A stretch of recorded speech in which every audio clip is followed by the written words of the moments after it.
Welcome to CP Sharma classes. Chemical kinetics एक नया chapter start करते हैं। देखो, जेई मेंस के क्वेश्चन, नीट के पीवाई क्यूज, एनसीईआरटी के सारे क्वेश्चन, एग्जाम्पलर जो एनसीईआरटी एग्जाम्पलर आती है उसके सारे क्वेश्चन करवाऊंगा। एनसीईआरटी की कंप्लीट थ्योरी होगी, ठीक है, और कुछ एडवांस लेवल कॉन्सेप्ट भी होंगे, ठीक है। तो शुरू करते हैं अपन केमिकल काइनेटिक्स। केमिकल काइनेटिक्स में सबसे पहले अपन इसमें देखते हैं कि पढ़ते किसको है। कोई भी रिएक्शन हो रही है वो कितने समय में हो रही है, यानी उस रिएक्शन की स्पीड, को अपन केमिकल काइनेटिक्स में पढ़ते हैं। कोई रिएक्शन वेरी फास्ट है, कोई रिएक्शन मॉडरेट टाइम में हो रही है, कोई रिएक्शन बहुत स्लो है उसकी स्पीड। तो अपन जो मॉडरेट टाइप की रिएक्शंस होती है ना, उनकी स्पीड की कैलकुलेशन करते हैं, यानी उनकी स्पीड, रेट ऑफ स्पीड, ठीक है, उसकी अपन कैलकुलेशन करेंगे, उसके बारे में स्टडी करेंगे किसमें, केमिकल काइनेटिक्स में, ठीक है। ओके सर, तो किसकी स्टडी करते हैं वो चीज देखने से पहले आपके पास कोई रिएक्शन है। देखो, रिएक्शंस रिएक्शंस तीन टाइप की हो सकती है। या तो रिएक्शन वेरी फास्ट हो, ठीक है, या रिएक्शन मॉडरेट टाइम में होने वाली हो, स्पीड मॉडरेट, स्पीड की बात कर रहा हूं, या वेरी स्लो। अब देखो, जो वेरी फास्ट रिएक्शन जैसे आयनिक रिएक्शंस होती है ना, आयनिक कंपाउंड्स की वो रिएक्शंस वेरी फास्ट होती है, बहुत जल्दी होती है, उसमें स्पीड डिटरमाइन नहीं कर पाओगे। तो केमिकल काइनेटिक्स में वेरी फास्ट जो रिएक्शन होने वाली है उन रिएक्शंस की स्टडी नहीं करते। ये जनरली जो आयनिक कंपाउंड्स की रिएक्शन होती है, ठीक है। जो मॉडरेट रिएक्शन है, मॉडरेट है, जिनकी स्पीड मॉडरेट है, उन रिएक्शंस को अपन केमिकल काइनेटिक्स में पढ़ते हैं, ठीक है। तो इनकी स्टडी करते हैं।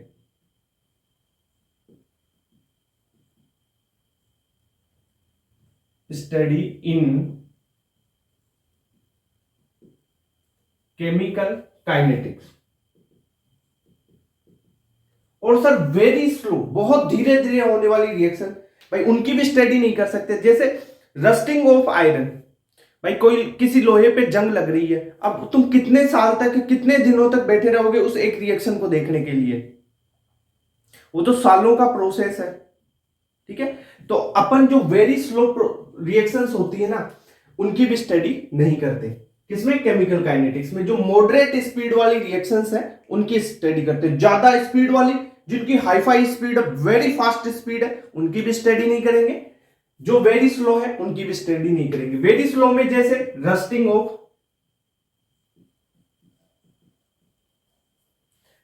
Of iron,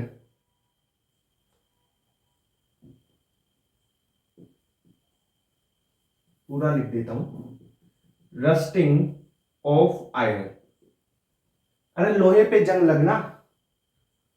okay sir. Sir होती क्या है ये केमिकल काइनेटिक्स? इसमें अपन मॉडरेट रिएक्शंस की स्टडी करेंगे। ये रिएक्शंस के टाइप है ना। होती क्या है, तो जो केमिकल काइनेटिक्स है उसकी अगर डेफिनेशन की बात करूं, तो केमिकल काइनेटिक्स यहां पे लिख देता हूं, chemical kinetics,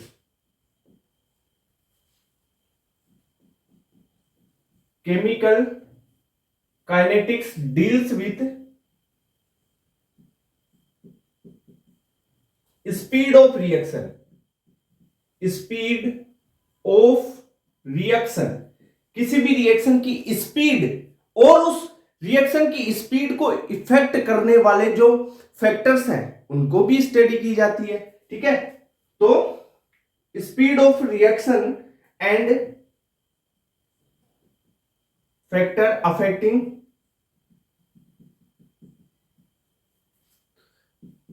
the speed of reaction,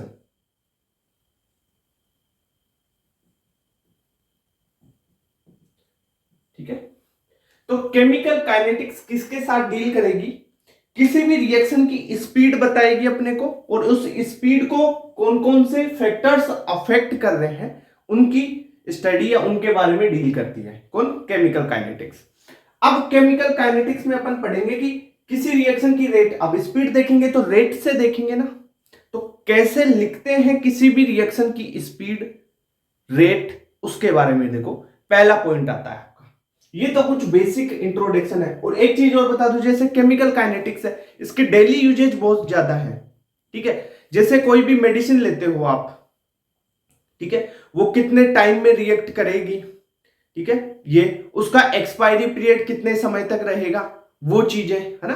तो बहुत सी चीजें, फार्मास्यूटिकल कंपनीज में भी इसका बहुत रोल होता है ना। डेली यूजेज में जैसे आपके पास कोई एंजाइम है, अब वो एंजाइम की स्पीड किस टेम्परेचर पे वो अच्छे से फंक्शनली काम करेगा बॉडी में, कोई टेम्परेचर, किसी एक टेम्परेचर पे कोई एंजाइम, आपने पढ़ा होगा कि जो एंजाइम्स है वो टेम्परेचर डिपेंडेंट होते हैं, कैसे कि किसी एक सूटेबल टेम्परेचर पे भी पर ही एंजाइम एक्टिव होगा, ठीक है, वरना उससे कम और उससे ज्यादा टेम्परेचर पे एक्टिव नहीं होता है एंजाइम, है ना। वो सारी चीजें, बहुत सी चीजें हैं डेली लाइफ में जो केमिकल काइनेटिक्स से जुड़ी हुई है। ठीक है, तो पढ़ते रहेंगे, बोलते रहेंगे। अब देखो केमिकल काइनेटिक्स में एनसीईआरटी में पहला टॉपिक है, या आप केमिकल काइनेटिक स्टार्ट किससे करते हैं? आप स्टार्ट करोगे किसी भी रिएक्शन की रेट से, तो रिएक्शन की रेट कैसे लिखेंगे उससे ही चलते हैं अपन, बेसिक से शुरू करते हैं। तो आप लिखो rate of reaction, rate of reaction. किसी भी रिएक्शन की रेट कैसे लिखोगे? रेट लिखने के लिए आपको रिएक्टेंट या प्रोडक्ट की लिखो, रिएक्टेंट की लिखो, सबकी लिखेंगे। किसी भी स्पीसीज के लिए बात करें तो उसकी कंसंट्रेशन में कितना चेंज आया है बटा कितने टाइम इंटरवल में आया है, वो उस चीज से उसकी रेट देखेंगे, है ना। जैसे आप डिस्प्लेसमेंट, स्पीड वगैरह वो चीज पढ़ते हो ना, डिस्टेंस, डिस्प्लेसमेंट, स्पीड, वेलोसिटी, है ना, कितने टाइम में कितनी दूर चला, यानी कितनी कंसंट्रेशन में चेंज आया कितने टाइम में, वैसे ही निकालते हैं इसको। ठीक है, डिस्टेंस, डिस्प्लेसमेंट, वो वाली चीजें हैं, ग्राफ भी वैसे ही बनते हैं इसके, है ना। हाँ, तो रेट ऑफ रिएक्शन कैसे निकालेंगे? रेट ऑफ रिएक्शन को मैं ROR से लिख देता हूं। Rate of reaction is equal to change in concentration, change in concentration, ठीक है। अब वो किसी भी स्पीसीज की निकालेंगे ना, उस स्पीसीज के लिए बोल देंगे कि change in concentration of product या change in concentration of reactant, ठीक है, जिसके लिए निकालेंगे उसकी बात कर देंगे, बटा change in time, change in time यानी उसमें कितना टाइम लिया गया उसका इंटरवल, टाइम इंटरवल, इनटू आपको करना है stoichiometric coefficient, stoichiometric coefficient. Okay, ऐसे लिखोगे। अब ये कैसे लिख रहे हैं सर, रेट ऑफ रिएक्शन कैसे लिखेंगे? जैसे एक एग्जांपल देता हूं, आपके पास कोई रिएक्शन है, मैं रिएक्शन लेता हूं, जैसे मैंने रिएक्शन ले ली, यहां पे A प्लस B, ठीक है, इससे प्रोडक्ट बन रहा है C और D, ठीक है, ये रिएक्टेंट है, इससे क्या बन रहा है, ये आपका प्रोडक्ट बन रहा है, ठीक है सर, ये लिख लिया मैंने। इसका स्टोइकियोमेट्री मान लो स्मॉल a है, इसका स्टोइकियोमेट्री, इसका स्मॉल b स्टोइकियोमेट्री है, इसका स्मॉल c स्टोइकियोमेट्री है, और इसका स्मॉल d स्टोइकियोमेट्रिक कोफिशिएंट है। अब इस रिएक्शन के लिए आपको रेट ऑफ रिएक्शन लिखनी है।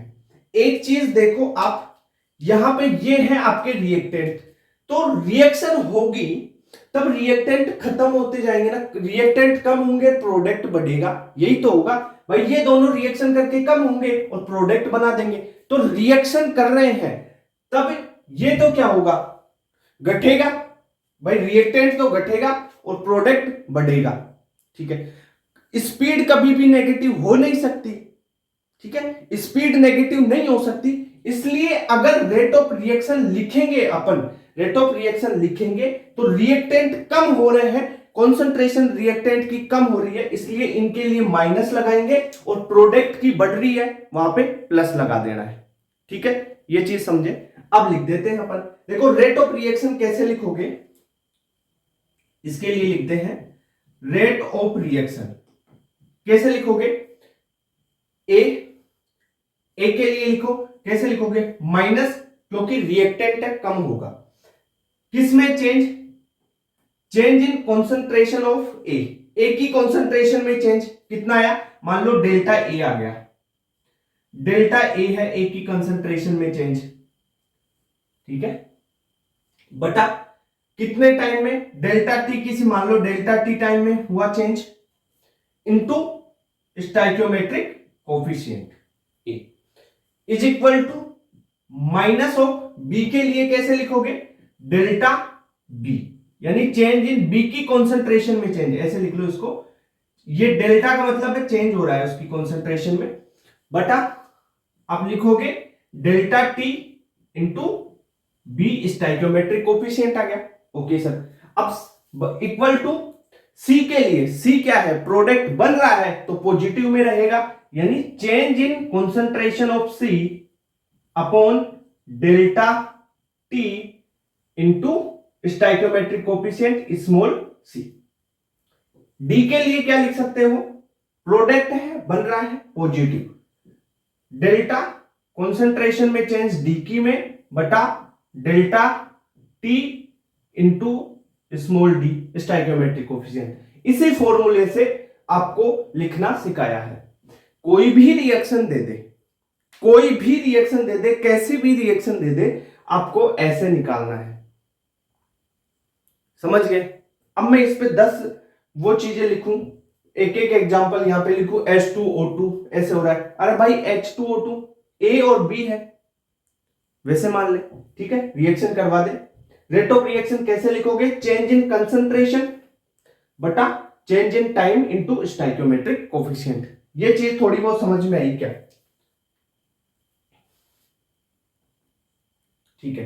अगर मान लो आपको कंसंट्रेशन की जगह प्रेशर दे दे, पार्शियल प्रेशर दे दिया जाए, तब क्या करोगे, कोई गैस है, गैस के लिए कंसंट्रेशन में चेंज तो होगा नहीं, मान लो पार्शियल प्रेशर में चेंज है उसके लिए, तो क्या करोगे, तो कंसंट्रेशन की जगह आप पार्शियल प्रेशर भी लिख सकते हैं, ठीक है।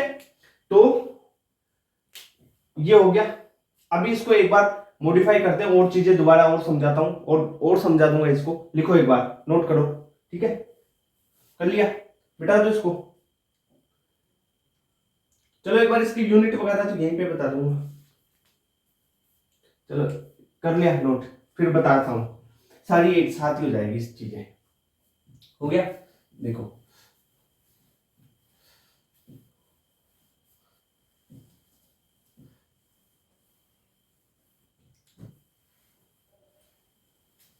ये रेट ऑफ रिएक्शन का फॉर्मूला ध्यान रखना, क्या, चेंज इन कॉन्सेंट्रेशन बटा change in time into stoichiometric coefficient, ठीक है, ओके। अब देखो रेट ऑफ रिएक्शन के बारे में अपन देखते हैं। मान लो कोई रिएक्शन है, जैसे A capital A plus B capital B, okay sir, इससे प्रोडक्ट बन रहा है मान लो stoichiometric C plus D into capital D, okay, ये है। अब इसकी रेट ऑफ रिएक्शन लिखना है, कैसे लिखोगे, अभी बताया आपको, बताओ, चेंज कितना हुआ है ए की कंसंट्रेशन में बटा delta T into stoichiometric coefficient A, ठीक है, ये किस में आएगा, नेगेटिव में, क्योंकि रिएक्टेंट है कम हो रहा है, delta B upon B into delta T, समझ में आ रही चीज, कंसंट्रेशन बटा delta time into stoichiometric coefficient. C के लिए क्या लिखोगे, delta C upon delta T into C, ठीक है, ये आ जाएंगे पॉजिटिव में, क्यों, प्रोडक्ट है बन रहा है, delta D upon D into delta T. ये हो गया। अगर आपके पास यहां पे कंसंट्रेशन की जगह प्रेशर दे दे तब क्या करोगे आप? तो लिखो if partial pressure of gas is given, ठीक है, या गैसेस आर गिवन। अगर पार्शियल प्रेशर आपको दिया जाए तब रेट ऑफ रिएक्शन कैसे लिखोगे? तो आपको कुछ नहीं करना, जो कंसंट्रेशन है ना उसकी जगह पार्शियल प्रेशर लिख देना है। तो change in partial pressure of A बटा ए इंटू डेल्टा टी। यानी अगर पार्शियल प्रेशर दे दे तो जो कंसंट्रेशन में चेंज था उसकी जगह पार्शियल प्रेशर रखना है, ठीक है, is equal to negative of partial pressure of B, change रखना है ना, B upon B into delta T, stoichiometry और डेल्टा टाइम, ठीक है, ओके। अब इसके लिए प्रोडक्ट के लिए लिख लो डेल्टा पी सी के लिए upon C small into delta T equal to delta P D के लिए डी इंटू डेल्टा टी। ये चीज समझ में आई क्या कि रेट ऑफ रिएक्शन कैसे लिखते हैं, किसी भी रिएक्शन के लिए रेट कैसे लिखी जाती है वो समझ में आया। अब पार्शियल प्रेशर दे दे तो आप ऐसे लिख लो, कंसंट्रेशन की जगह पार्शियल प्रेशर रख दोगे। भाई कंसंट्रेशन दे रखा है मोल पर लीटर में, तो अगर वो दे रखा है तो कंसंट्रेशन से कर लो, कंसंट्रेशन की जगह पार्शियल प्रेशर दे दे तो उससे कर लो, ठीक है। अब आपको यूनिट बताता हूं इसकी, देखो इधर लिख लेते हैं ना यूनिट, यहां पे रेट ऑफ रिएक्शन, इसकी यूनिट की बात करते हैं। तो रेट ऑफ रिएक्शन की यूनिट देखो कैसे, रेट ऑफ रिएक्शन कंसंट्रेशन बटा टाइम। कंसंट्रेशन क्या होती है? मोल पर लीटर, तो यूनिट के लिए अपन क्या बोल सकते हैं? मोल पर लीटर,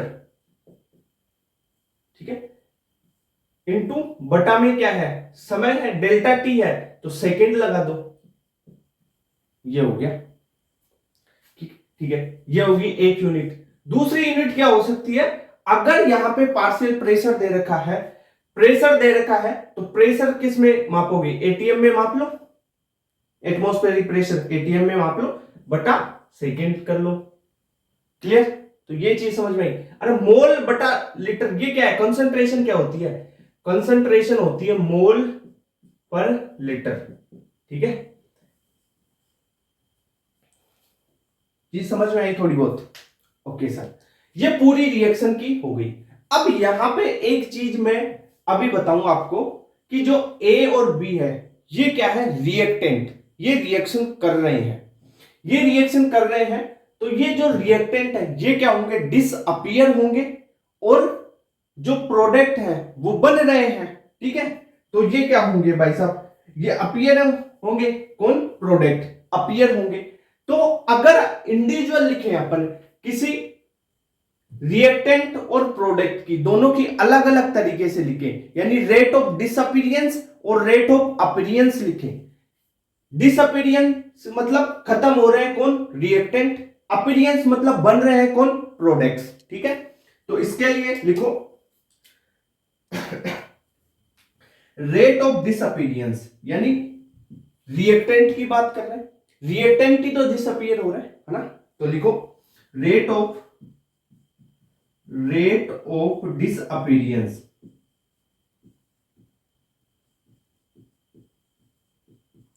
रेट ऑफ डिसअपीयरेंस को शॉर्ट फॉर्म में ROD से लिख लो, ठीक है। ये क्या होगी? माइनस होगा, क्योंकि रिएक्टेंट है, खत्म हो रहे हैं, कम हो रहे हैं, ठीक है। Negative change in concentration, change in concentration of reactant upon change in time। बस यहां पे ऐसा मत कर देना कि स्टोइकियोमेट्री कर रहे हो, वो रेट ऑफ रिएक्शन के लिए स्टोइकियोमेट्री का भाग देते हैं, और वो चीज भी बता दूंगा कि भाग कैसे देते हैं, ठीक है। जैसे A से 2B बन रहा है, अब A के लिए चेंज अपन करते हैं, मान लो शुरू में ए है x और b है 0, तो x में से मान लो कुछ माइनस कर दिया x माइनस वाई, तो ये b कितना बनेगा 2y, तो मतलब उसमें चेंज कितना हो रहा है 1 गुना, तो इससे 2 गुना हो रहा है। ठीक है, इसलिए उसका भाग दे रहे हैं अपन सारी चीजें। ठीक है, अभी समझा दूंगा, मैंने अभी जो बोला है ना वो सारी चीजें समझा दूंगा, कोई टेंशन नहीं। पहले तो रेट ऑफ डिसअपीयरेंस समझो कि इसमें स्टोइकियोमेट्री का भाग मत दे देना। बच्चे गलती यहां पे करते हैं कि रेट ऑफ रिएक्शन में भी स्टोइकियोमेट्री लगा रहे हैं। ठीक है, सही है वो तो, पर रेट ऑफ डिसअपीयरेंस में क्यों नहीं लगाना है। ठीक है, ओके, तो ये चीज होगी। अभी बताऊंगा कैसे लिखते हैं। एक होती है rate of appearance, rate of appearance. अब rate of appearance, rate of appearance, rate ROA लिख देंगे इसको। रेट ऑफ अपीयरेंस मतलब प्रोडक्ट बन रहे हैं, अपीयर हो रहे हैं, उसकी बात करेंगे। तो ये होगी किसमें, पॉजिटिव में। ठीक है, तो इसके लिए लिखेंगे change in concentration of product upon change in time, change in time. Clear बात, ओके। लिखते कैसे हैं, जैसे मैं इसकी बात कर लूं, इनकी बात कर लूं, है ना, तो जैसे यहां पे रेट ऑफ डिसअपीयरेंस कैसे लिखोगे, कौन डिसअपीयर हो रहा है, रिएक्टेंट। तो देखो डेल्टा ए कॉन्सेंट्रेशन में चेंज बटा डेल्टा टाइम, ऐसे लिखोगे, is equal to delta B upon delta T. ये होगी आपकी रेट ऑफ डिसअपीयरेंस। अपीयरेंस के लिए लिखे कौन फॉर्म हो रहा है, प्रोडक्ट, तो delta C upon delta T, यानी सी की कॉन्सेंट्रेशन में change is equal to delta C upon delta C और ये डी, ठीक है, इंटू डेल्टा टी। इक्वल नहीं होगा, इक्वल की बात नहीं कर रहा ये बता, इक्वल की बात नहीं कर रहा मैं, ना मैं ये बता रहा हूं कि ए के लिए कैसे लिख सकते हैं, बी के लिए कैसे लिख सकते हो। ये ए की है और एक बी की है, दोनों अलग अलग है। ऐसे मत सोच लेना कि मल्टीप्लाई है या और कुछ है। ठीक है ना, हाँ, ये अलग है, ये चीज अलग है। ये ए के लिए है, ए की डिसअपीयरेंस कैसे लिखेंगे, ऐसे लिखेंगे। बी के लिए डिसअपीयरेंस कैसे लिखेंगे, ऐसे लिखेंगे। ठीक है, सी के लिए डिसअपीयरेंस कैसे, अपीयरेंस कैसे लिखेंगे, ऐसे लिखेंगे। डी के लिए ऐसे। चलो ठीक है, इसको एक बार दूसरे उसमें समझा देता हूं, फुल डिटेल में देखते हैं इसको ना। यहां से मिटा दो, अभी देखेंगे ना। तो ये नोट, ये चीजें आ गई क्या, नोट कर लिया क्या, ये नोट करो एक बार, फिर और आगे चलते हैं। ये नोट हो गया। अब देखो इस चीज को अपन समझते हैं, रेट ऑफ डिसअपीयरेंस वाली, है ना, रेट ऑफ अपीयरेंस और रेट ऑफ रिएक्शन। अब इन तीनों में कैसे रिएक्शन रिलेशन है और इनको लिखते कैसे हैं, है ना, उसकी बात करेंगे, है ना। तो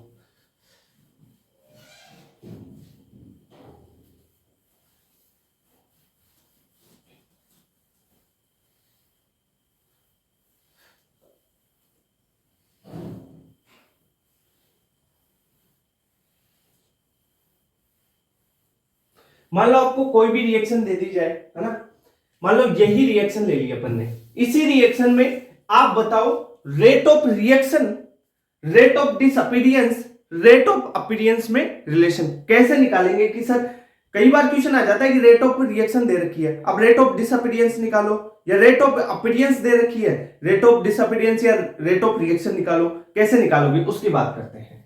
तो देखो दोनों के फॉर्मूले याद होने चाहिए। Rate of reaction is equal to rate of disappearance. मैंने क्या लिखा था, एक चीज लिखा था रेट ऑफ रिएक्शन के लिए डेल्टा ए, यानी ए की कंसंट्रेशन में चेंज ए इंटू डेल्टा टी। अब ये लिखा था मैंने रेट ऑफ रिएक्शन के लिए। यहां पे मैंने एक चीज आपको बताई, रेट ऑफ डिसअपीयरेंस क्या होती है, delta A upon delta T. ठीक है, यानी ये माइनस में होता है, ये भी माइनस में होता है, कोई दिक्कत नहीं है। Delta A upon delta T को क्या बोलते हैं, रेट ऑफ डिसअपीयरेंस, है ना। और रेट ऑफ अपीरियंस क्या होगी, रेट ऑफ अपीरियंस हो जाएगी प्लस में हो जाएगी delta concentration of C upon delta T, या आप डी के लिए भी लिख सकते हो, ठीक है। Okay sir, rate of reaction ऐसे लिखते हो, इसके लिए भी बी के लिए रेट ऑफ रिएक्शन लिखोगे तो क्या लिखोगे, minus delta concentration of B upon B into delta T. अब आप मेरे को एक चीज बताओ, ए अपॉन डेल्टा टी को मैं ए अपॉन डेल्टा टी को रेट ऑफ डिसअपीयरेंस ऑफ ए लिख सकता हूं क्या? ये क्या है, ये है रेट ऑफ डिसअपीयरेंस ऑफ ए की डिसअपीयरेंस की रेट है ये, तो इसकी जगह ये लिख सकता हूं ना, है ना। अरे भाई इसको ये लिख सकता हूं, तो अपने पास क्या आ जाएगा, यहां से देखो मैं लिखूं तो rate of reaction is equal to rate of disappearance of A upon A, तो ऐसे कैसे रहेगा, ठीक है। यानी इस चीज को मैंने क्या किया, इसको ये है ना, यही तो है रेट ऑफ डिसअपीयरेंस ऑफ ए, इसको लिख दिया, ठीक है। रिलेशन होता है इक्वल, अब rate of disappearance of B upon small B equal to rate of appearance of C upon small C equal to rate of appearance of capital D upon small D. ये ABCD क्या है, small वाले stoichiometric coefficient ये वाले, ठीक है। तो चीजें समझ में आई क्या कि कैसे मैंने यहां पे रेट ऑफ रिएक्शन, अब आपको हमेशा कोई भी क्वेश्चन आए ये चीज ध्यान रखना, रेट ऑफ रिएक्शन कैसे, rate of disappearance of A upon A stoichiometry, ये ए बी सी क्या है, स्टोइकियोमेट्रिक कोएफिशिएंट है ये, ठीक है। ऐसे कर रहा हूं क्वेश्चन आएगा तो, ठीक है। हाँ छापो, दिमाग में याद होना चाहिए कॉन्सेप्ट भाई, क्योंकि क्वेश्चन आया हुआ है यहां से, इसलिए बता रहा हूं, है ना। तो ये हो गया। अब मैं कुछ एवरेज रेट वगैरह इनकी बात कर लूं, तो इसको मिटा देता हूं ना। Rate of appearance, rate of disappearance ये तो पता है ना तुम्हारे को, चलो ठीक है। देखो एवरेज रेट, इंस्टेंटेनियस रेट, इनके बारे में चर्चा करते हैं। ये कर लिया नोट, इसको तो मिटा देता हूं।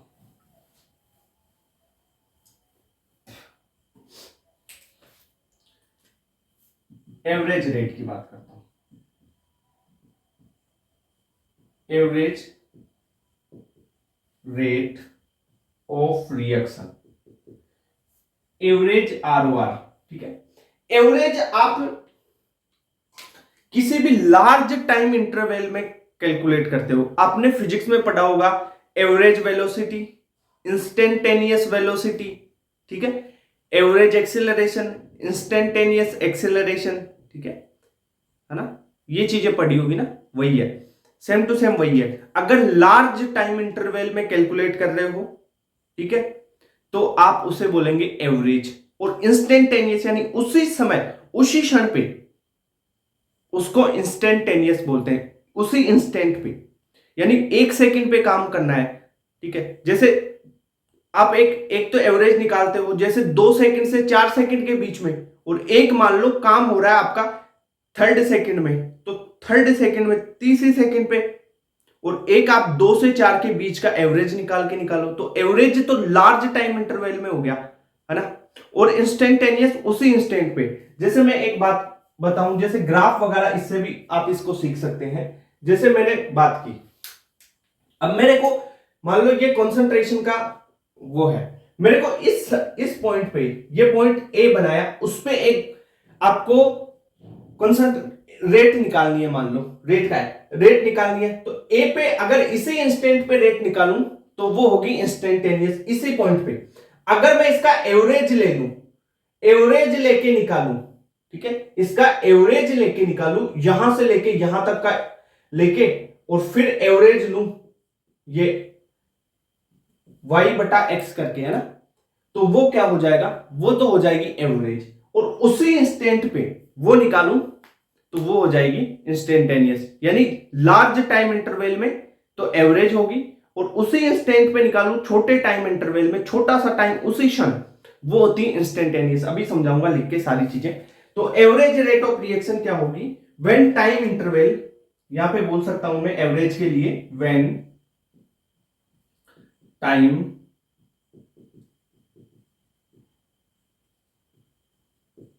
Is large then rate of reaction is called average, average rate of reaction. ठीक है, ग्राफ, अभी ये ग्राफ है ना, वो डिटेल में समझाऊंगा ग्राफ से भी, है ना। तो इसके लिए क्या लिखोगे, कैसे लिखते हो, एवरेज रेट ऑफ रिएक्शन कैसे लिखोगे, एवरेज के लिए यानी चेंज ज्यादा है तो डेल्टा ए अपॉन आप लिख सकते हो A into delta T is equal to, ये नेगेटिव में ना, ये नेगेटिव में delta B upon B delta T, इसी रिएक्शन के लिए लिख रहा हूं है ना, delta C upon C into delta T equal to delta. अब ये चीज तो आपको रेट ऑफ रिएक्शन लिखना तो बहुत आराम से आगे होगा ना, बहुत बार मैंने लिख दिया। ये तो होगी एवरेज रेट लिखने का तरीका। अगर तुम्हारे को इंस्टेंटेनियस रेट पूछे तब कैसे लिखोगे, तो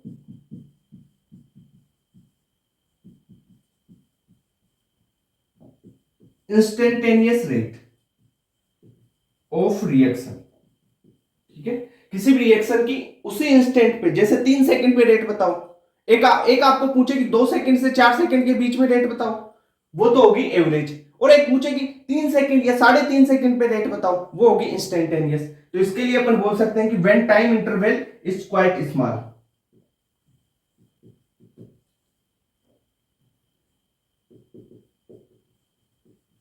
ये आप ऐसे भी लिख सकते हो, टाइम इंटरवल की बजाय उसी इंस्टेंट पे, एट दैट इंस्टेंट, ठीक है। तो एट दैट, उसी इंस्टेंट पे आपकी रेट ऑफ रिएक्शन बोली जाए, वही होती है इंस्टेंटेनियस रेट। इसके लिए आप फिजिक्स में भी क्या करते हो, dx बाई dt कर लेते हो ना, ठीक है, या dv बाई dt, ठीक है। एक तो आप लिखते हो delta v by delta T, एक लिखते हो डेल dv बाई dt, है ना। तो एवरेज और इंस्टेंटेनियस, तो ये हो जाएगी आपकी instantaneous rate, instantaneous rate of reaction is equal to negative dA, ये स्मॉल चेंज है ना, स्मॉल चेंज dA बटा A इंटू डी टी, ठीक है, इज इक्वल टू, अब A यहां पे एक्सेलरेशन नहीं है, A है स्टाइकियोमेट्रिक कोफिशिएंट, ध्यान रखना है ना, minus D B upon B into D T, छोटे टाइम इंटरवल में, डी टी है छोटा time interval, is equal to time tends to 0, ऐसे कर रहे, ये हो जाएगा D C upon C D T. अब C के ये कॉन्सेंट्रेशन लगा ले, कॉन्सेंट्रेशन मतलब ये वर्किट में लिखते हैं ना, तो उसका मतलब होता है कॉन्सेंट्रेशन, A की कॉन्सेंट्रेशन, B की कॉन्सेंट्रेशन, D के लिए ये हो जाएगा small d into D T. Clear बात। तो ये आप इंस्टेंटेनियस रेट और एवरेज रेट ऐसे लिख सकते हो। अब इसके ग्राफ को भी समझा देता हूं, है ना। एक चीज तो आप यहां पे समझ लो, एक चीज, एक सिंपल सा ग्राफ है, चलो उसमें समझाता हूं, उसको मिटा के नोट करो एक बार इसको तुरंत, हो गया।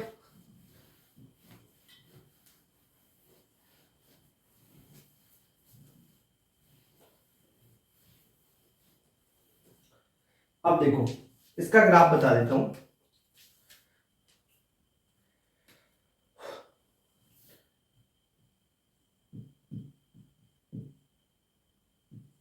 आपको रेट ऑफ रिएक्शन का, ठीक है, कौन कौन सी, एवरेज और इंस्टेंटेनियस, ठीक है, कंसंट्रेशन और टाइम में ग्राफ बताता हूं। पहले आपको एक चीज बताऊं मैं, कंसंट्रेशन और टाइम में देखो, ये रिएक्टेंट है, इससे क्या बन रहा है, प्रोडक्ट बन रहा है। तो समय के साथ में रिएक्टेंट तो कम होता जाएगा, रिएक्टेंट कम होगा, प्रोडक्ट बढ़ेगा, ठीक है। रिएक्टेंट की कंसंट्रेशन कम होती है, प्रोडक्ट की बढ़ती है। तो मैं एक ग्राफ बनाता हूं, जैसे मैं बनाऊं कंसंट्रेशन, कंसंट्रेशन और टाइम का ग्राफ। ठीक है, तो ऐसा होगा कि देखो रिएक्टेंट है उसकी कंसंट्रेशन तो घटती जाएगी। तो पहले मान लो ज्यादा थी कंसंट्रेशन, यहां पे मान लो ये ऐसे 10 20 30 40 50 60 70 ऐसे है, मान लो पहले 100 थी। ठीक है, उसके बाद में क्या हो गया, वो कम होती जा रही है, तो रिएक्टेंट की तो कंसंट्रेशन कम होगी। ठीक है, और प्रोडक्ट की कंसंट्रेशन कम थी, शुरू में मान लो 0 थी या कुछ भी थी, उससे ये बढ़ रही है। तो ये है प्रोडक्ट के लिए और ये है रिएक्टेंट के लिए।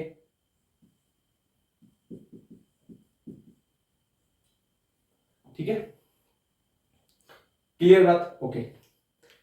थोड़ा रिएक्टेंट रिएक्शन कर रहा है तो वो कम होगा ना, और प्रोडक्ट बना देगा वो, तो रिएक्शन रिएक्शन रिएक्टेंट रिएक्शन करके प्रोडक्ट में कन्वर्ट होता जा रहा है, तो रिएक्टेंट तो कम हो रहा है, प्रोडक्ट बढ़ रहा है।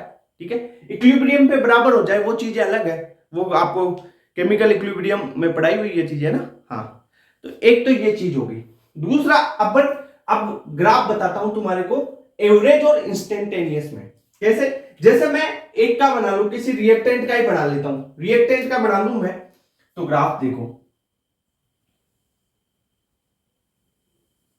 ये है, यहां पे कॉन्सेंट्रेशन और यहां पे टाइम। ठीक है, कॉन्सेंट्रेशन में रिएक्टेंट की ले लेता हूं, आर का मतलब है रिएक्टेंट, तो रिएक्टेंट की कॉन्सेंट्रेशन कम हो रही है। अब पूछा जाए मेरे को कि कॉन्सेंट्रेशन, देखो रेट ऑफ रिएक्शन कॉन्सेंट्रेशन बटा टाइम क्या देगा, जो इसका स्लोप है, इसका स्लोप आपको रेट ऑफ रिएक्शन दे रहा है। स्लोप क्या देगा इसका? Rate of reaction. क्यों? क्योंकि मैंने एक चीज बताई कि rate of reaction is equal to delta C बटा delta T into stoichiometric coefficient होता है। ठीक है, तो डेल्टा सी बटा डेल्टा टी, डेल्टा सी यानी कॉन्सेंट्रेशन में चेंज बटा टाइम, ये आपको रेट ऑफ रिएक्शन देगा। ठीक है, यही चीज तो बोला था मैंने। हाँ सर, तो यहां पे मैं बात करूं, अगर इंस्टेंट की बात करूं, किसी एक इंस्टेंट पे, मान लो इस पॉइंट पे मेरे को रेट ऑफ रिएक्शन चाहिए, तो वो होगी इंस्टेंटेनियस। अगर किसी टाइम इंटरवल में बात करूं मैं, जैसे यहां पे ये ले लेता हूं, एक टाइम इंटरवल ले लेता हूं, है ना, ये कंसंट्रेशन है मान लो C1, ये कंसंट्रेशन है C2। ठीक है, C1 C2 ले लिया। अगर इसको मानू, ये यहां पे मान लो टाइम है तुम्हारा T1, तो ये टाइम है T2, यही होगा। ठीक है, तो अगर एवरेज रेट लिखूं, average rate of reaction, average कैसे लिखा जाएगा? आपको एक लार्ज चेंज, लार्ज समय में चेंज, बड़ा चेंज में लिखना पड़ेगा, यानी C2 माइनस C1, यानी कंसंट्रेशन में चेंज, या C1 माइनस C2 कर लो, तो अपन करेंगे C2 माइनस C1, और ये रिएक्टेंट के लिए लिख रहे हैं तो माइनस C2 माइनस C1 कर ले, अपॉन टाइम में चेंज कर दे तो T2 minus T1, C2 minus C1, क्योंकि अरे फाइनल तो C2 ही है। देख शुरू में यहां था ऐसे, कम टाइम तो बढ़ रहा है ना, इस टाइम पे ये था 1 सेकंड पे, 2 सेकंड पे वो इस जगह आ गया, यानी C2 हो गया। ऐसे ऐसे समझना चीजें भाई, ये इनिशियल है और ये आते जा रहा है फाइनल। अरे शुरू में ज्यादा था, बाद में कम होता जा रहा है ना, शुरू में ज्यादा था, बाद में कम होता जा रहा है। कौन? रिएक्टेंट की बात कर रहा हूं। तो एवरेज तो ऐसे लिखोगे। अगर मैं बात करूं इंस्टेंटेनियस की, तो कैसे लिख दोगे?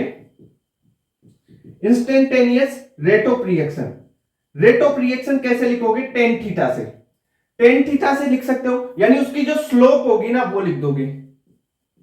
अब स्लोप कैसे निकालना है? जैसे इस पॉइंट की बात करूं मैं यहां पे, ठीक है, इसी एक पॉइंट की, तो कैसे कैसे स्लोप देखो, स्लोप खींच लो एक ऐसे, इस एक पॉइंट पे, तो ये हो जाएगी इसकी, इस पॉइंट पे। अब इसका कुछ भी नाम दे, यहां पे एक ट्रायंगल बना दूं मैं, जैसे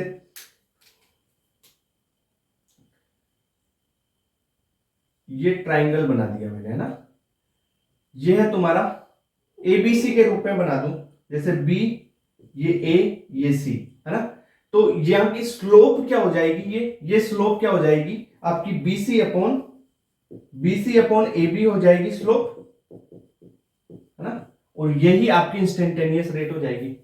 इसके लिए ये ट्रायंगल बना दिया ना मैंने, ये BAC, तो ये स्लोप निकालोगे कैसे, y एक्सिस बटा x एक्सिस में y बटा x लिखते हैं ना, स्लोप कैसे लिखते हो, डेल्टा y ऐसे लिख सकते हो, या dy बराबर dy अपॉन dx, ऐसे ही तो लिखते हो स्लोप। अरे फिजिक्स वाली चीज बता रहा हूं, फिजिक्स में ऐसे ही तो लिखते हो स्लोप, है ना। और बाकी फिजिक्स में भी पढ़ते हो यार स्लोप निकालना, तो तुम एवरेज वेलोसिटी, ठीक है, इंस्टेंटेनियस वेलोसिटी वगैरह सारी चीजें वहां पे पढ़ते हो ना।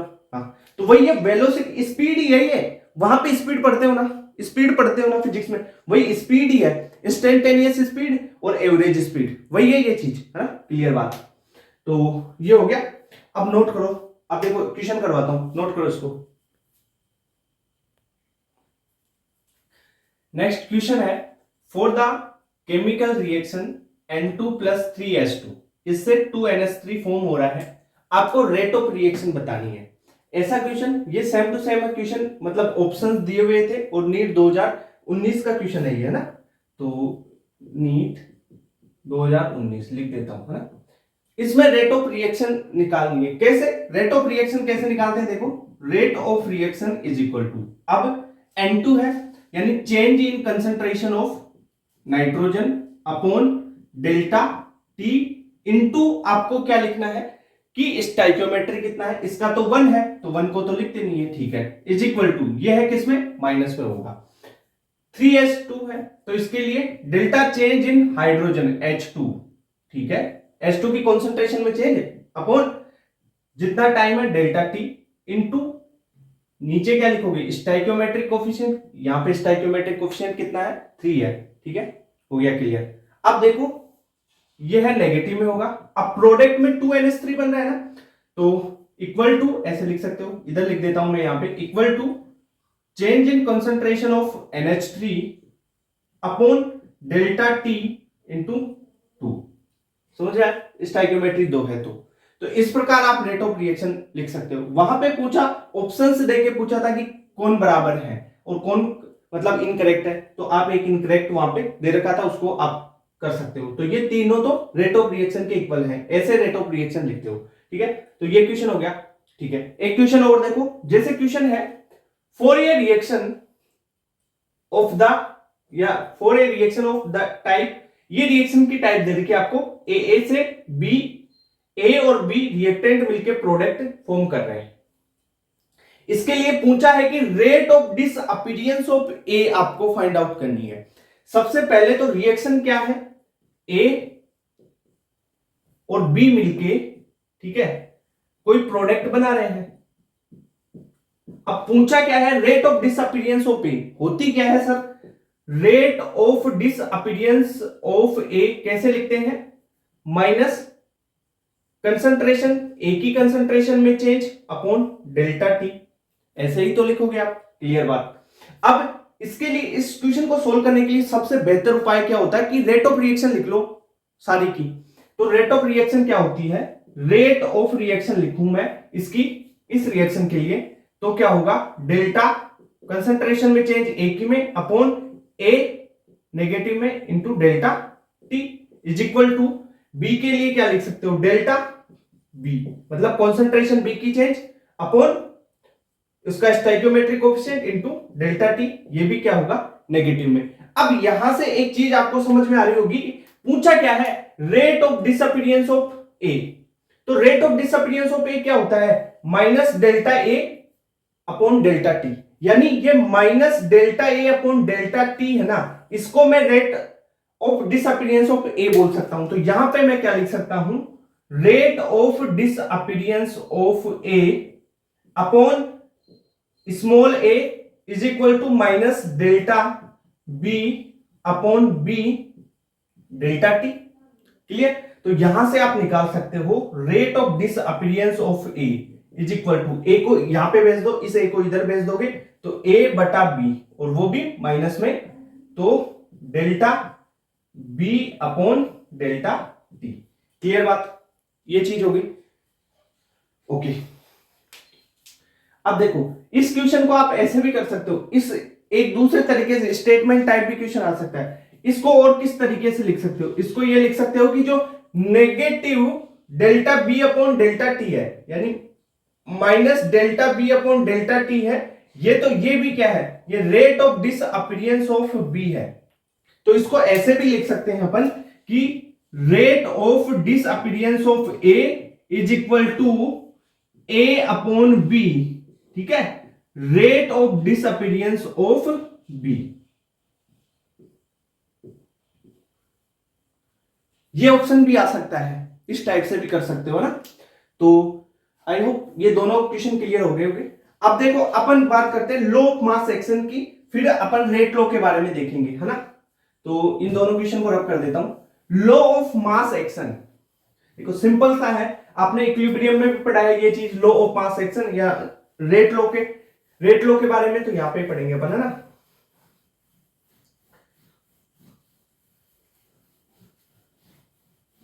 जैसे वही सिंपल अपन एक इक्वेशन लेते हैं जो पहले ले रखी है, उसी से इसको डिफाइन करते हैं। जैसे अपन बात करते हैं law of mass action,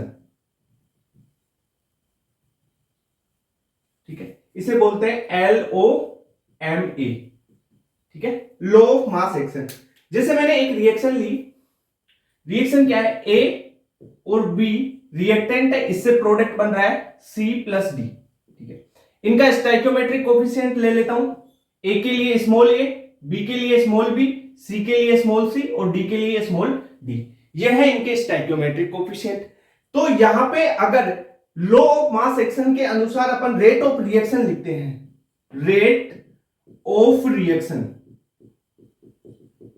rate of reaction क्या होगा, जो भी आपका रिएक्टेंट है वो उसकी कंसंट्रेशन और उसकी कंसंट्रेशन के पावर में उसका स्टाइकियोमेट्री, मतलब जो रिएक्टेंट है उसकी कंसंट्रेशन के पावर में उसका स्टाइकियोमेट्री से आप इसको लिखते हैं। कैसे, कंसंट्रेशन और कंसंट्रेशन के पावर में क्या लगा दोगे, उसका जो स्टाइकियोमेट्री है वो। यहां पे कंसंट्रेशन क्या है, या यहां पे ऐसे लिख देता हूं, कंसंट्रेशन और कंसंट्रेशन के पावर में लिख दोगे आप स्टाइकियोमेट्री। तो कैसे लिखोगे, रेट ऑफ रिएक्शन, ए है, ए की कंसंट्रेशन और ए के पावर में ए का स्टाइकियोमेट्री इनटू रिएक्टेंट के लिए लिख रहे हैं ना, तो बी की कंसंट्रेशन और बी के पावर में उसका स्टाइकियोमेट्रिक कोएफिशिएंट। तो इस प्रकार आप रेट ऑफ रिएक्शन लिखते हैं वो लॉ ऑफ मास एक्शन के अनुसार। क्लियर बात, ये सिंपल चीज समझ में आई क्या। अब ये चीज मैंने आपको जो आयनिक इक्विलिब्रियम, केमिकल इक्विलिब्रियम है वहां पे भी बताई थी कि कंसंट्रेशन और उसके पावर में उसका स्टाइकियोमेट्री लिखते हैं, ये बात होगी। अब देखो रेट लॉ की बात कर लेते हैं। रेट लॉ,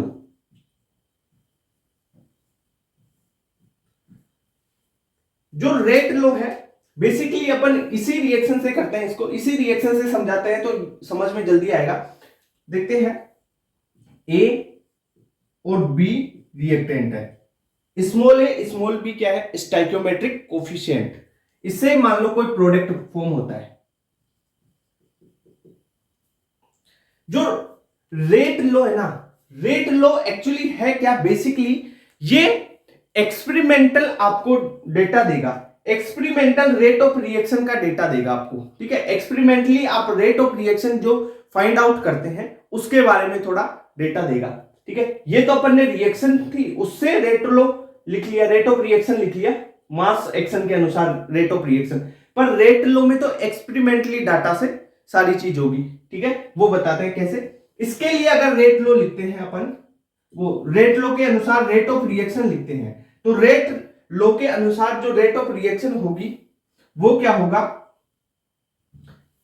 यहां पे लिख देता हूं, रेट लॉ के अनुसार रेट ऑफ रिएक्शन ये डायरेक्टली प्रोपोर्शनल होगा, कंसंट्रेशन ए और बी है आपके, ठीक है, इनके पावर में। अब यहां पे स्टाइकियोमेट्री नहीं, स्टाइकियोमेट्री नहीं लिखेंगे, क्या लिखेंगे, अल्फा और बीटा, अल्फा और बीटा। अब ये अल्फा बीटा क्या है, ठीक है, जो अल्फा है और बीटा है वो क्या है, order of reaction, order of reaction है। अल्फा और बीटा क्या है, ऑर्डर ऑफ रिएक्शन, उसके अनुसार अपन रेट लॉ लिखते हैं, ठीक है। Rate law order of reaction experimental value के अनुसार लिखा जाता है। तो alpha and beta are order of reaction, B नहीं है, ये बीटा है। अब जो यहां पे जनरली आप कैलकुलेशन करते हो ना, जनरल सिंपल देख के तो आप स्टाइकियोमेट्री लगा देते हो, कई बार सही निकल जाता है, ठीक है। पर अगर किसी एक्सपेरिमेंटल डाटा में दे रखा है आपको अल्फा और बीटा की अलग वैल्यू, तो अलग लिखनी पड़ेगी, क्योंकि कई बार तो अल्फा और बीटा है ना, जो ये अल्फा और ए लगभग बराबर मिलेगा, बीटा और बी लगभग बराबर मिलेगा, पर चेंज इसमें डिफरेंस भी होता है। जो अल्फा है वो ए के बराबर भी हो सकता है, ए से छोटा भी। तो अल्फा क्या है, अल्फा यहां पे लिख दूं मैं, order of reaction with respect to A, with respect to A, ठीक है। बीटा की बात करूं, जो बीटा है वो बी, यहां पे बी, ठीक है। ये बीटा होगा order of reaction, order of reaction with respect to B. अब ए और बी क्या है, ए एंड बी है stoichiometric coefficient, stoichiometric coefficient, clear बात, रिएक्शन के स्टाइकियोमेट्रिक कोफिशिएंट है, ओके। तो रेट लॉ के बारे में ये हो गया। अब इसके बाद में अपन ऑर्डर ऑफ रिएक्शन देखेंगे, है ना, कि रिएक्शन के किस प्रकार से ऑर्डर देखते हैं। उसके साथ में अपन देखें जो रेट ऑफ रिएक्शन है, अगर इसे बैलेंस करते हैं अपन, इस प्रोपोर्शनल चिन्ह को, बैलेंस नहीं, इस प्रोपोर्शनल चिन्ह को अगर हटाएंगे तो कुछ कांस्टेंट तो आएगा, ठीक है भाई। अगर आपने रेट ऑफ रिएक्शन लिख रहे हो, ऐसे लिख रहे हो, तो ये बराबर नहीं लिख सकते, डायरेक्टली अपन इसको प्रोपोर्शनल के रूप में ही लिख सकते हैं कि रेट ऑफ रिएक्शन प्रोपोर्शनल। अगर इसे बराबर लिखते हैं ना, इक्वल करते हैं, तो यहां पे कुछ कांस्टेंट आता है, और उस कांस्टेंट को रेट कांस्टेंट बोलते हैं, उसकी अपन डिटेल में चर्चा करेंगे, ठीक है। तो पहले यहां तक ये नोट करो, ठीक है। अब देखो, जैसे ये रेट ऑफ रिएक्शन लिख दी मैंने, अब इस प्रोपोर्शनल चिन्ह को मैं हटाऊंगा, इस प्रोपोर्शनल चिन्ह को हटाऊंगा, तो यहां पे कुछ कांस्टेंट लगाऊंगा, और उस कांस्टेंट को रेट कांस्टेंट बोलते हैं, उसके बारे में देखते हैं ना। तो ये लॉ ऑफ मास सेक्शन आपने कंप्लीट कर लिया, रेट लॉ लिख लिया। देखो इनसे क्वेश्चन नहीं आएंगे, ना तो लॉ ऑफ मास सेक्शन पूछेगा आपको, ना रेट लॉ पूछेगा, ठीक है। क्वेश्चन आता है रेट ऑफ रिएक्शन कैसे निकालते हैं। रेट ऑफ रिएक्शन से, है ना, कांस्टेंट आएगा, उसकी वैल्यू पूछेगा, ऑर्डर के बारे में पूछेगा कि किस ऑर्डर के लिए रेट कांस्टेंट है, उसकी यूनिट क्या होगी, उसके बारे में चर्चा करता है, या रेट ऑफ रिएक्शन की यूनिट वगैरह उससे पूछा जाता है क्वेश्चन। जैसे अपन ने रेट ऑफ रिएक्शन लिखा, rate of reaction is equal to, लिखें के कांस्टेंट आ गया, ए की पावर ए एंड बी की पावर स्मॉल बी, ये लिख दिया। अब यहां पे पहले तो अपन ने प्रोपोर्शनल चिन्ह लगाया था ना, ये ऐसे प्रोपोर्शनल किया था, इस प्रोपोर्शनल को उठा के अपन ने इक्वल कर दिया, तो यहां पे एक कांस्टेंट लगा दिया, और ये जो एक कांस्टेंट लगाया के, इस कांस्टेंट को ही बोलते हैं rate constant, rate constant. Rate of reaction में ये जो के आता है इसे बोलते हैं रेट कांस्टेंट, इसे ही आप वेलोसिटी कांस्टेंट भी बोलते हैं। तो दो तीन नाम है वो लिख देता हूं इसके, इसको ही वेलोसिटी कांस्टेंट बोला जाता है, ठीक है, या स्पेसिफिक रिएक्शन रेट भी बोला जाता है इसको, ठीक है, specific reaction rate constant, velocity constant भी इसको ही बोला जाता है। जनरली आपको ये नाम काम नहीं आएंगे, आपको बोला जाएगा रेट कांस्टेंट के बारे में, ठीक है, उसके बारे में बताना है। तो जो ये रेट कांस्टेंट है वो लिखा कैसे, वो चीज बता दी मैंने, यानी रेट ऑफ रिएक्शन लिखते हैं तब ये कांस्टेंट आ रहा है ना, इसी कांस्टेंट को बोलते हैं रेट कांस्टेंट। अब देखो क्वेश्चन एक ये पूछेगा कि इसकी डेफिनेशन कैसे बनाए। पहली बात तो डेफिनेशन आप ऐसे बना सकते हो, देखो rate of reaction is equal to K, rate constant, और ए की कॉन्सेंट्रेशन, और ये है बी की कॉन्सेंट्रेशन, ठीक है। अगर if concentration of A and concentration of B is unit, ठीक है, इज इक्वल टू 1, ठीक है, तो ए और बी की कॉन्सेंट्रेशन को 1 कर दिया जाए। If concentration of A and B reactant is unit, then rate of reaction is equal to rate of constant. ठीक है, डेफिनेशन समझ में आई। मैंने क्या बोला, अगर ए और बी की कंसंट्रेशन को 1 यूनिट कर दिया जाए, तब इसको 1 कर दोगे तो ये सारा 1 हो गया ना, तो rate of reaction, then rate of reaction is equal to K. यही तो है, यानी if concentration of A and concentration of B is unit, 1 unit, then the rate of reaction is called rate constant, या rate of reaction is equal to rate constant। Clear बात? Okay, ये चीज समझ में आएगी। अब अपन देखते हैं कि जो रेट कांस्टेंट है ना, ये रेट कांस्टेंट किस पे डिपेंड करता है, कि किस पे, टेम्परेचर पे डिपेंड करेगा। सबसे इंपॉर्टेंट चीज, हर जगह आपको पूछा जाएगा कि रेट कांस्टेंट किस पे डिपेंड कर रहा है, टेम्परेचर पे। तो डिपेंड अपॉन टेम्परेचर। जनरली क्या होता है कि directly proportional to temperature, temperature बढ़ेगा तो रेट कांस्टेंट भी बढ़ता ही है। ओके, दूसरी बात, जनरली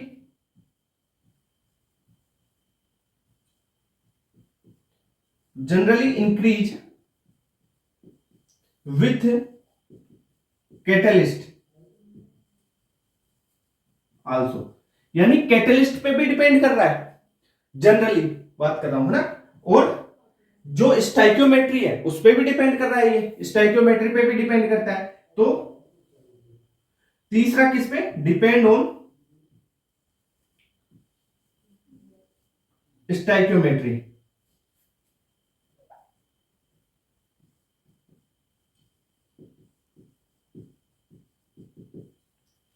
कोफिशिएंट, ठीक है, जैसे स्मॉल ए स्मॉल बी स्टाइकियोमेट्रिक कोफिशिएंट, तो इन पे भी ये डिपेंड कर रहा है। ये बात समझ में आई क्या, कि रेट कांस्टेंट के बारे में ये चीजें समझ में आ गई। अब देखो, अब मैं एक चीज बताने वाला हूं कि जो रेट कांस्टेंट है, आप रेट ऑफ रिएक्शन के लिए भी रेट कांस्टेंट लिख रहे हो। अगर किसी रिएक्शन का रिएक्टेंट है, प्रोडक्ट है, यानी रेट ऑफ डिसअपीयरेंस हो रही है, रेट ऑफ अपीयरेंस हो रहा है, तो उसके लिए भी तो अपन के लिख सकते हैं, रेट कांस्टेंट लिख सकते हैं ना, है ना। यानी रेट ऑफ रिएक्शन यानी कंप्लीट रिएक्शन के लिए एक तो रेट कांस्टेंट लिख रहे हो, एक आप जो एक रिएक्टेंट है, एक प्रोडक्ट है, rate of disappearance, rate of appearance, उसके लिए भी रेट कांस्टेंट लिख सकते हैं, तो उसकी बात कर सकते हैं। तो ये जो रेट कांस्टेंट है ना, इसके दो टाइप की बात करेंगे। रेट कांस्टेंट, अब दो टाइप कैसे होंगे, एक तो किसी रिएक्शन के लिए और एक रिएक्टेंट और प्रोडक्ट के लिए। तो अपन बात करें, दो टाइप होंगे रेट कांस्टेंट के, यानी के। एक तो अपन लिख सकते हैं इसको रेट कांस्टेंट फॉर रिएक्शन, किसी भी एक रिएक्शन के, यानी रेट ऑफ रिएक्शन में जो लिख रहे हैं वो चीज। अभी इसमें रिलेशन वगैरह सब कुछ बताएंगे। दूसरा एक आता है रेट कांस्टेंट फॉर रिएक्टेंट और प्रोडक्ट। अब प्रोडक्ट के लिए अलग और रिएक्टेंट के लिए अलग, ठीक है।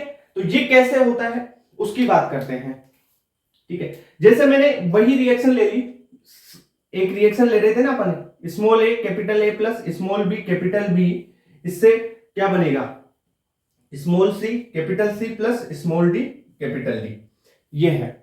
इस रिएक्शन के लिए मैं अगर रेट कांस्टेंट लिखना चाहूं तो क्या लिखूंगा, रेट कांस्टेंट, यहां पे लिखता हूं मैं रेट कांस्टेंट रिएक्शन का, तो के लिख देता हूं, रेट कांस्टेंट फॉर रिएक्शन, वो है कैपिटल के, ठीक है, इज इक्वल टू, अब आपको लिखना है रेट कांस्टेंट ऑफ ए का रेट कांस्टेंट बटा स्टोइकियोमेट्री, ठीक है, इक्वल टू होगा rate constant of B upon B का स्टोइकियोमेट्री, इक्वल टू होगा, यहां पे नेगेटिव चिन्ह नहीं लगेगा, ध्यान रखना ना, rate constant of C upon stoichiometry of C, rate constant of D upon stoichiometry of D. इस प्रकार से आप करोगे, यहां से क्वेश्चन आता है डायरेक्ट, क्वेश्चन सोल्व करने का तरीका है, यहां से क्वेश्चन आता है और आएगा। ठीक है, जेईई मेंस में 2-3 बार क्वेश्चन आ चुका है ये। अब यहां पे के, केबी, केसी, केडी क्या है, ये देखो के है रेट कांस्टेंट फॉर ए, यहां पे लिख देता हूं के ए क्या है, rate constant for A. K B किसके लिए है, rate constant for B. K C किसके लिए है, rate constant for C. K D किसके लिए, रेट कांस्टेंट ऑफ डी। और रेट कांस्टेंट पूरी रिएक्शन का, रेट ऑफ रिएक्शन का रेट कांस्टेंट के है, तो के इज इक्वल टू, आपको अगर किसी एक रिएक्शन का रेट कांस्टेंट दे रखा है और आपको रिएक्टेंट का पूछे, प्रोडक्ट का पूछे, किसी का भी पूछे, आप ये कॉन्सेप्ट लगाओगे। ठीक है, जेईई मेंस में क्वेश्चन आया हुआ है, इसको ध्यान रखना, क्वेश्चन आ सकता है इससे। तो रेट कांस्टेंट के बारे में ये चीजें पता चल गई आपको। अब देखो फर्स्ट ऑर्डर, सेकंड ऑर्डर, ठीक है, थर्ड ऑर्डर, इन रिएक्शन के लिए आपको रेट कांस्टेंट है ना, उसकी यूनिट की भी बात कर लेते हैं एक बार, है ना, रेट कांस्टेंट की यूनिट की बात कर लेते हैं तो फिर सही रहेगा, है ना। तो ये नोट कर लिया क्या, देखो यहां से फिर बोल रहा हूं, इस पॉइंट से क्वेश्चन आता है। कैसे पूछेगा वो, किसी रिएक्शन का रेट कांस्टेंट दे देगा और रिएक्टेंट का पूछ लेगा, ए का पूछ ले, बी का पूछ ले, सी का पूछ ले, किसी का भी, या ए का दे दे और रेट ऑफ रिएक्शन पूछ ले, रेट ऑफ रिएक्शन का रेट कांस्टेंट पूछ ले, ऐसा कर सकता है ना। तो इसको ध्यान से रखना। ओके, अब देखो जो रेट कांस्टेंट है ना, उसकी यूनिट वगैरह इसकी बात कर लेते हैं अपन।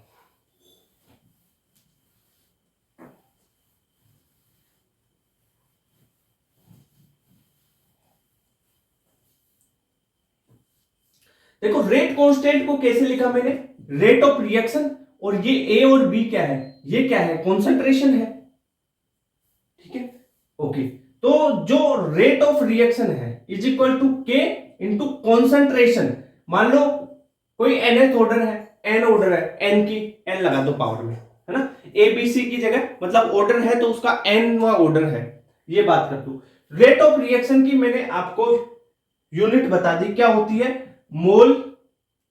ठीक है, मोल पूरा लिखूं या एम लिख दूं, बताओ, या मोल ही लिखूं पूरा, mole litre inverse second inverse. ये है किसकी, रेट ऑफ रिएक्शन की यूनिट है क्या, mole litre inverse second inverse, is equal to K. Concentration क्या होता है, मोल पर लीटर, यानी मोल लीटर इनवर्स। ठीक है सर, एन। तो यहां से के की यूनिट क्या आ जाएगी, के करोगे तो इसको मोल पर लीटर की पावर एन को इसके नीचे लाना पड़ेगा। ठीक है, यहां पे भी मोल पर लीटर है तो क्या हो जाएगा, मोल पर लीटर।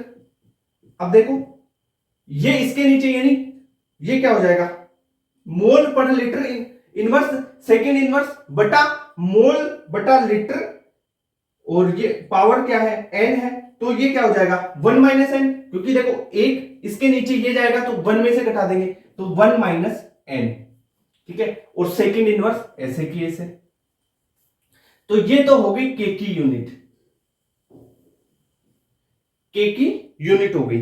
अब एन की वैल्यू 1 रखोगे तो उसका मतलब फर्स्ट ऑर्डर रिएक्शन। ठीक है, तो ये करके बताऊं, अगर ऐसा आ जाए, देखो सिंपली अगर मैं बोलूं, ये तो कंसंट्रेशन के टर्म में बता दिया, अगर वहां पे मैंने प्रेशर के बारे में भी बताया था कि प्रेशर दिया हुआ, पार्शियल प्रेशर दिया हुआ वो, तब क्या होगा, तो के की वैल्यू, के क्या हो जाएगा, ATM 1 minus N second inverse. ठीक है, तो ये एटीएम मेरा पार्शियल प्रेशर की यूनिट है, तो उससे आप कर लोगे, तो नोट करो इसको।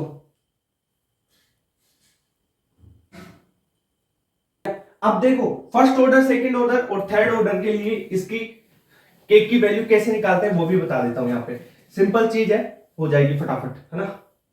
जैसे आपको कंसंट्रेशन के टर्म में भी बोला जाए, जैसे जीरो ऑर्डर रिएक्शन की बात करूं मैं, जीरो ऑर्डर रिएक्शन, एक होगी आपकी first order reaction, first order reaction, एक है सेकंड ऑर्डर रिएक्शन। अब इनमें आप कैसे करोगे, जीरो ऑर्डर रिएक्शन में एन की वैल्यू 0 रख दो, फर्स्ट ऑर्डर में एन की वैल्यू 1 रख दो और सेकंड ऑर्डर में एन की वैल्यू 2 रख दो। ठीक है, यहां पे एन की वैल्यू 1 रखेंगे तो 1 माइनस 1, या पहले 0 के लिए कर लो तो 1 माइनस 0, ठीक है 1 ही हो गया। तो फर्स्ट ऑर्डर के लिए क्या हो जाएगा, मोल पर लीटर, यानी मोल लीटर इनवर्स पर लीटर वेसल, और सेकंड इनवर्स। ये हो गई जीरो ऑर्डर रिएक्शन के लिए के की यूनिट, के की यूनिट हो गई। ठीक है, के यानी रेट कांस्टेंट की। फर्स्ट ऑर्डर रिएक्शन के लिए के की यूनिट क्या होगी, n बराबर 1 रख दो, n बराबर 1 रखोगे तो 1 माइनस 1 कितना हो गया, 0, और किसी की भी पावर 0 कितना होता है, 1। तो ये तो खत्म हो गया, तो second inverse, only second inverse बचा। ऐसे करता है, ये चीज याद रखो, सारा काम हो जाएगा। जैसे सेकंड ऑर्डर रिएक्शन के लिए क्या लिखोगे, यहां पे 1 माइनस 2 कर दोगे, 2 n की वैल्यू 2 रख दो, 1 माइनस 2 करोगे तो -1, -1 का मतलब ये उल्टा हो जाएगा, लीटर ऊपर मोल नीचे। ठीक है, तो क्या हो जाएगा, मोल इनवर्स लीटर और सेकंड इनवर्स। ठीक है, ये चीज हो गया।